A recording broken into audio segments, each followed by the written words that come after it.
अस्सलाम वालेकुम। मेरा नाम सनोवर मशालकर है।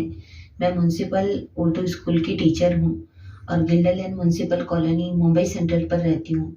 मेरे घर में मेरे साथ मेरी बेटी जो कॉलेज पढ़ती है और बेटा जो 7th स्टैंडर्ड में पढ़ता है। बस हम 3 ही लोग रहते हैं। हम पर हमारे पड़ोसियों ने बहुत जुल्म किया है, इसलिए मैं माननीय श्री एकनाथ शिंदे सर जी साहब और पुलिस कमिश्नर सर जी साहब से रिक्वेस्ट करती हूँ कि इस वीडियो को ज़रा गौर से देखें, हम पर हुए जुल्म को सुने और हमारी मदद करें।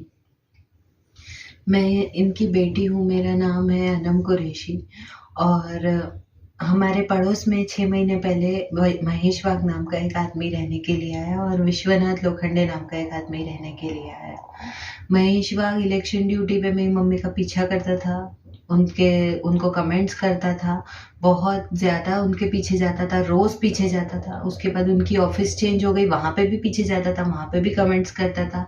बहुत उसने मेरी मम्मी को परेशान किया। मेरी मम्मी ने बहुत बहुत बहुत टाइम तक इग्नोर किया, लेकिन फिर जब बहुत ज़्यादा पानी सर से ऊपर चला गया तो मम्मी ने मेरी पुलिस को अप्रोच किया। उसके बाद महेश वाघ ने हमारे से दुश्मनी पकड़ ली एकदम।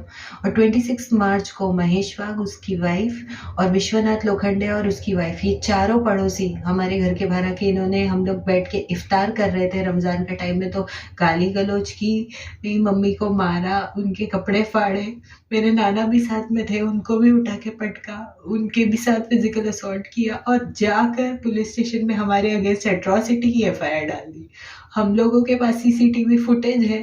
ये सब कुछ रुबीना सलीम खान करा रही है। हम लोग गए FIR कराने के लिए तो पुलिस ने हमारी FIR नहीं ली। हमारे पास मेडिकल रिपोर्ट्स भी है।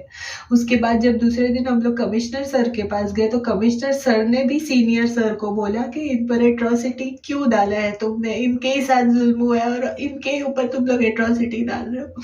तो भी सीनियर सर ने कुछ उसका ये नहीं किया और फिर भी हमारे ऊपर एट्रॉसिटी की FIR दाखिल कर दी। शोभा पिसे मैम रोज हमारे घर पर आती है स्टाफ को लेकर और रोज हमको हेरेसमेंट हो रहा है। डेली वो लोग आके हमारे घर पर पूछ रहे कहाँ गए ये लोग, बाहर कुर्सी डाल के बैठ जाते, डेली आते। मेरी नानी और मेरा छोटा भाई वहाँ बहुत परेशान हो रहे। कल वो लोग हमारे घर के अंदर घुस गए, पूरे घर की उन्होंने हमारे तलाशी ली है, एक रूम में जा के उन्होंने तलाशी ली है। हमारे पास CCTV फुटेज है, लेकिन कोई CCTV फुटेज देखने को तैयार ही नहीं है। हम कमिश्नर सर के पास गए हैं, सिर्फ उन्होंने हमारी बात सुनी। उसके बाद हम DCP सर के पास गए, ACP मैम शोभा पिसे के पास गए, एडिशनल कमिश्नर के पास गए, हम लोग सबके पास गए, कोई भी हमारी बात नहीं सुन रहा है। तो हम लोग क्या करें? अभी हम लोग सुसाइड कर ले क्या? हमको समझ में ही नहीं आ रहा है कि हम लोग क्या करें। हम लोग कितने दिन से घर के बाहर है, हम लोगों को घर जाने नहीं मिल रहा है, रोज पुलिस हमारे घर पर आ रही है। ये क्या हो गया मुंबई पुलिस को? हम लोग क्या करें? हमको कुछ भी समझ में नहीं आ रहा है। हमारे पास वीडियो है, फिर भी कोई हमारी बात नहीं सुन रहा है। हमारे ऊपर इतने बड़े बड़े चार्जेस लगा दिए। हमको तो उनकी कास्ट भी नहीं मालूम थी, तो हमारे ऊपर इतने बड़े बड़े चार्जेस कैसे लगा? FIR होते टाइम तो हमको बताया भी नहीं गया कि तुम्हारे ऊपर FIR हो रही है। और ये FIR को ये लोग ऑनलाइन डाल भी नहीं रहे हैं। और सिर्फ कमिश्नर सर के पास हम लोग गए तो हमको पता चला कि हमारे ऊपर FIR हुई। ये सब कुछ रुबीना सलीम खान करा रही है। उसकी हमारे से दुश्मनी है, इसलिए वो करवा रही है दूसरों से। और हम लोग बहुत ज्यादा इस मामले में परेशान है। हमको नहीं समझ में आ रहा है हम लोग क्या करें। हम लोग एकदम सुसाइडल है। तो मेरी सिर्फ एक गुजारिश है शिंदे सर से कि प्लीज आप हमारी हेल्प करें इस मामले में। हम लोग बहुत परेशान है बस।